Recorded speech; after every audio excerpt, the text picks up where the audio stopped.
Well, this is a first. Not since the pilots have we gotten a new character that wasn't forsaken to the land of misfit background ponies. But is this a good thing or a bad thing? Let us find out in Griffon the Brush Off. The episode begins with Pinkie Pie ecstatically telling Twilight about some cool trick Rainbow Dash pulled off, and Twilight responds with some very informative input. We then see Pinkie chase after Rainbow like a dog chasing a squirrel, and I can't put the greatness of the scene into words, just watch. Rainbow Dash! Not now, Pinkie Pie. But Rainbow Dash! I'm in the middle of something. But I said not now! I was gonna tell you to look out for that mountain. Einstein, Hawking, Confucius, take heed of the genius thinking towards this scene. We then cut to, presumably, the next day, where Pinkie Pie is looking for Rainbow Dash again. Now I can kind of understand where Rainbow was coming from when she said, Pinkie Pie? Not again. Also, can I just mention how great it must be to sleep on a cloud like that? We then get a montage of Pinkie chasing after Rainbow again, which, while a bit monotonous of last scene, is entertaining enough to say the least. When Rainbow finally gives up, she's asked to help Pinkie Pie set up a prank for Spike. Now, this was before the Bradberries and the Sam Peppers of the world, so hopefully it shouldn't be too bad.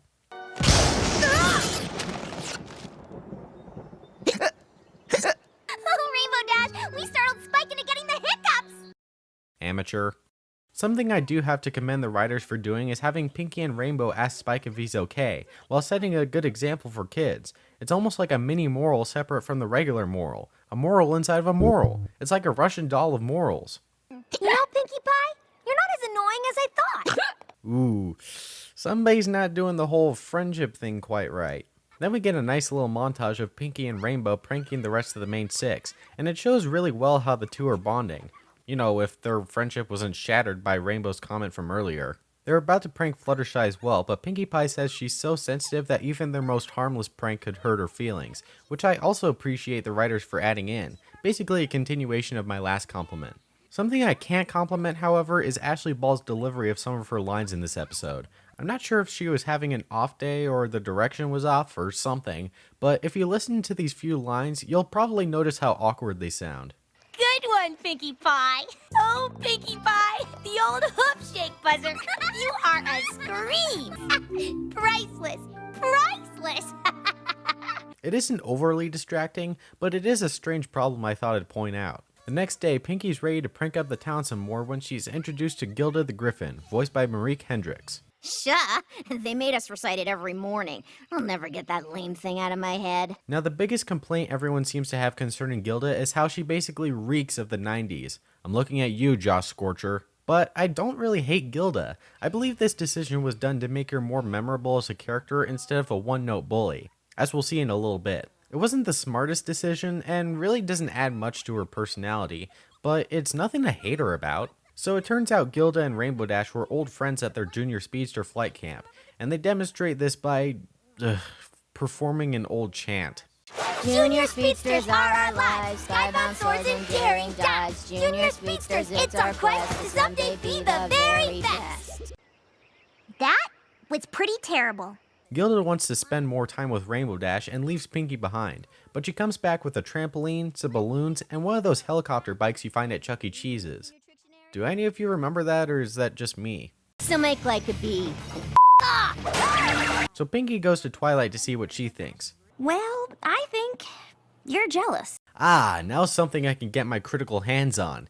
This scene is awful. Twilight suspecting Pinkie is jealous makes absolutely no sense. If she said Pinkie was misjudging Gilda or something, then I'd probably accept it, but jealousy? Pinkie, understandably, gets frustrated and walks towards town, but then wonders if she's in the wrong and is actually jealous. Obviously, she isn't, but it's a very mature theme to have in a show like this. We then see her in the town watching Gilda being a jerk to other ponies, like scaring away Granny Smith, stealing an apple from a produce stand, and roaring at Fluttershy. She's a grump and a thief and a bully. Pinkie says this calls for extreme measures, and what she means by this is a party for Gilda. Did you really expect anything else? To the amusement of every pony, practical jokes get pulled on Gilda, such as hoof buzzers, dribble glasses, snakes in a can, and trick candles. Ironically enough, the latter is banned in Canada. Eventually, Gilda sets off her own prank while planking Pin the Tail on the pony, which really sets her off. She did that to herself, so I don't know why she chose now to blow up on Pinky. I don't know, blind rage can have you make weird decisions.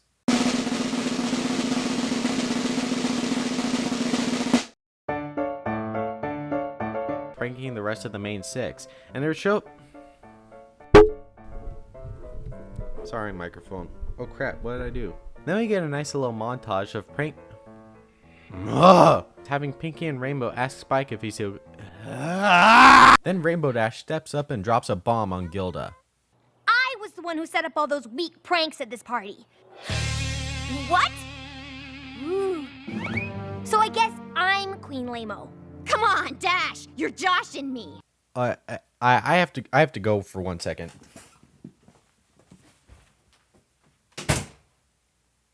Yeah, so how much is it to have your name legally changed? You know, this is not how I thought my old friends would treat my new friends. If being cool is all you care about, maybe you should go find some new cool friends someplace else. And how does Gilda respond to this out of nowhere stab in the back? Well, you are such a flip-flop. Knowing the Urban Dictionary definition of flip-flop makes this scene so much funnier.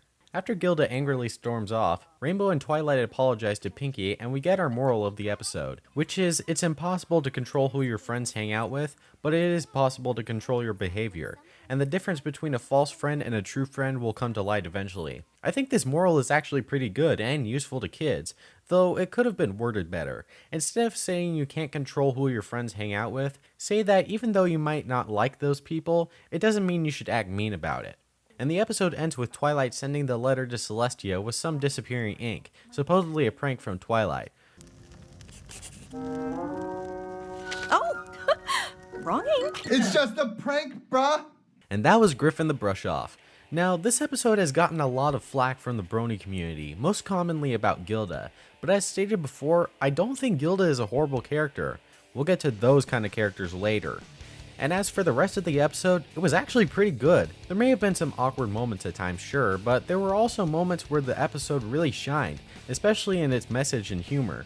The only bad thing I can say about the episode was the scene with Twilight and Pinky. The whole jealousy thing really came out of left field and left a smudge on an otherwise exceptional episode. With that said, Griffon the Brush Off receives a 7 out of 10, gaining a great rating. If you look past Gilda and the jealousy scene, you'll find a consistently funny and pretty underrated episode. This is JoCoBrony, signing off.